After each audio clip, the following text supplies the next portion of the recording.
എല്ലാവർക്കും നമ്മുടെ പുതിയൊരു വീഡിയോയിലേക്ക് സ്വാഗതം. ഇന്ന് രാവിലെ നമ്മൾ എഴുന്നേറ്റപ്പോൾ തന്നെ മഴ കുറവുള്ളതായിട്ട് അനുഭവപ്പെട്ടു.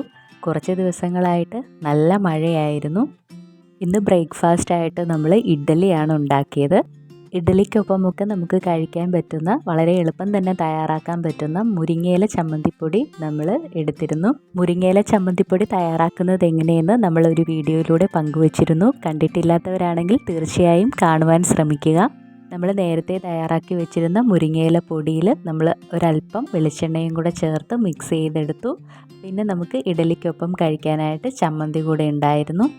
അങ്ങനെ നമ്മൾ ബ്രേക്ക്ഫാസ്റ്റൊക്കെ കഴിച്ചു. നമ്മൾ പുറത്തേക്ക് പോയപ്പോൾ അവിടെ ഒരുപാട് സ്ഥലത്ത് നെല്ലിക്ക വിൽക്കുന്നതായിട്ടൊക്കെ കണ്ടു. അങ്ങനെ നമ്മൾ കുറച്ച് നെല്ലിക്ക വാങ്ങിയിട്ട് വന്നു. അതിൽ കുറച്ച് അച്ചാറിടുകയും കുറച്ച് നമുക്ക് ഉപ്പിലിടാമെന്നും വിചാരിച്ചു. ഇത് വളരെ സിമ്പിളായിട്ട് നമ്മൾ തയ്യാറാക്കുന്ന ഒരു നെല്ലിക്ക അച്ചാറാണ്. ഈ അച്ചാർ തയ്യാറാക്കുന്നതിനായി നമ്മൾ ആദ്യം നെല്ലിക്ക എടുത്ത് അതിലേക്ക് ആവശ്യത്തിന് ഉപ്പും മഞ്ഞൾപ്പൊടിയും വെള്ളവും കൂടെ ചേർത്ത് വേവിച്ചെടുക്കും. അതിനുശേഷം വേവിച്ചെടുത്ത നെല്ലിക്കയിലേക്ക് ആവശ്യത്തിന് മുളക് പൊടിയും കായപ്പൊടിയും ഉലുവാപ്പൊടിയും കറിവേപ്പിലയും കൂടെ ചേർത്ത് ഇളക്കി യോജിപ്പിച്ചെടുക്കും.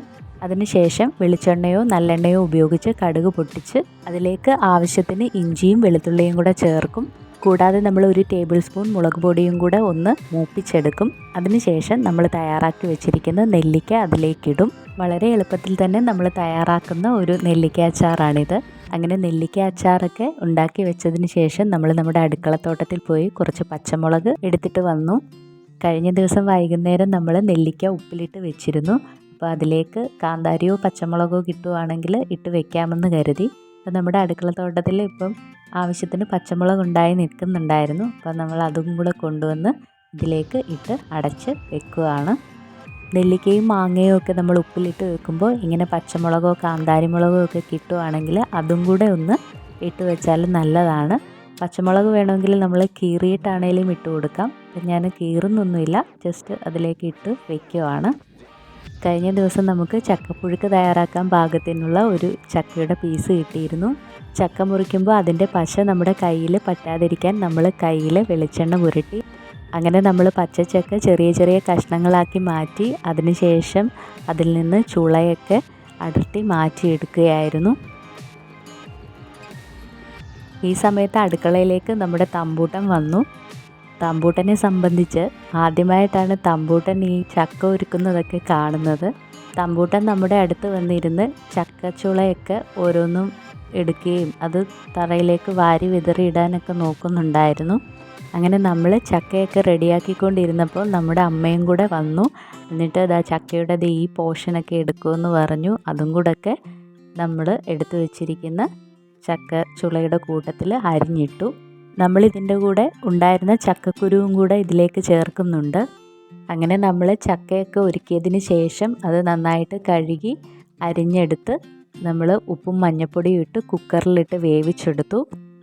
അതിനുശേഷം നമ്മൾ ഒരു പാത്രത്തിലേക്ക് അല്പം വെളിച്ചെണ്ണയും കൂടെ ഇട്ടതിന് ശേഷം അതിലേക്ക് നമ്മൾ വേവിച്ച് വെച്ച ചക്ക മാറ്റി. നമ്മുടെ വീട്ടിലൊക്കെ ഇങ്ങനെ പച്ചച്ചക്ക കിട്ടുന്ന വളരെ കുറവാണ്. സീസൺ സമയത്തൊക്കെ ആരെങ്കിലും കൊണ്ടുതരുന്നതും അതുപോലെ നമ്മൾ പുറത്തുനിന്നൊക്കെ വാങ്ങിയിട്ടാണ് ഇങ്ങനെ ചക്കപ്പുഴുക്കൊക്കെ ഉണ്ടാക്കുന്നത്. വീട്ടിലെല്ലാവർക്കും വളരെ ഇഷ്ടമുള്ള ഒരു വിഭവമാണിത്.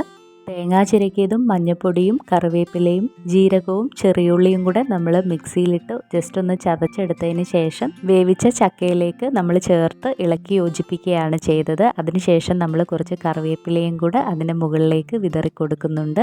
അരപ്പിൻ്റെ പച്ചമണം മാറിക്കഴിയുമ്പോൾ നമ്മുടെ ചക്കപ്പുഴുക്ക് തയ്യാറായിട്ടുണ്ട്. ചക്കപ്പുഴുക്കിൻ്റെ ഒപ്പം കഴിക്കാനായിട്ട് നമ്മൾ തേങ്ങ അരച്ച് വെച്ച മാങ്ങയിട്ട ചൂടമീൻ കറിയാണ് നമുക്കുള്ളത്. ചക്കപ്പുഴുക്കും മീൻകറിയും നല്ല കോമ്പിനേഷനാണ്.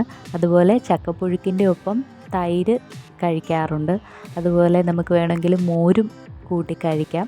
കൂടാതെ ചക്കപ്പുഴുക്കും മുളക് ചമ്മന്തിയുമായിട്ടും കഴിക്കാൻ വളരെയധികം രുചികരമാണ്. ഇന്ന് ഉച്ചയ്ക്ക് എന്തായാലും നമ്മൾ ഈ ചക്കപ്പുഴുക്കും മീൻകറിയുമാണ് കഴിക്കുന്നത്. ചക്കപ്പുഴുക്ക് ആദ്യമായിട്ട് ഞാൻ കഴിക്കുന്നത് കോളേജ് കാലഘട്ടത്തിലാണ്. ഹോസ്റ്റലിലൊക്കെ നമ്മുടെ ഫ്രണ്ട്സൊക്കെ കൊണ്ടുവരുമായിരുന്നു. അങ്ങനെ കഴിച്ച് ഇഷ്ടപ്പെട്ടു. ചക്കപ്പുഴുക്കിൻ്റെ റെസിപ്പിയൊക്കെ ചോദിച്ച് മനസ്സിലാക്കിയെടുത്ത് പലതവണ വെച്ചു. അങ്ങനെ നമ്മൾ ചക്കപ്പുഴുക്കുണ്ടാക്കാൻ പഠിച്ചു. വൈകുന്നേരമായപ്പോൾ നമ്മൾ പുറത്തേക്ക് വരെ വന്നു. അങ്ങനെ ജസ്റ്റ് നമ്മൾ കുറച്ച് നേരം പുറത്തൊക്കെ നടന്നു. കുട്ടനാട്ടിൽ മഴ കുറഞ്ഞു വന്നപ്പോൾ തന്നെ പല പ്രദേശങ്ങളിലും അടുത്ത കൃഷിക്കായിട്ടുള്ള കാര്യങ്ങൾ ചെയ്തു തുടങ്ങി.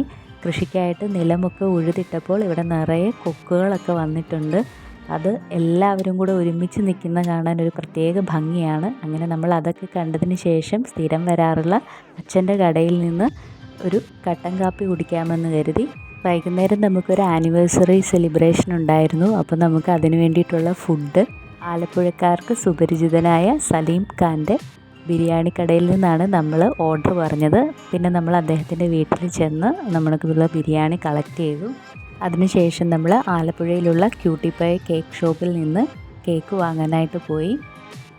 ഇവിടെ ഒരുപാട് വെറൈറ്റി ആയിട്ടുള്ള കേക്കുകളൊക്കെ ഉണ്ടായിരുന്നു. അപ്പം നമ്മൾ അതൊക്കെ നോക്കി അതിൽ നിന്ന് ഒരു കേക്ക് നമ്മൾ സെലക്ട് ചെയ്തു.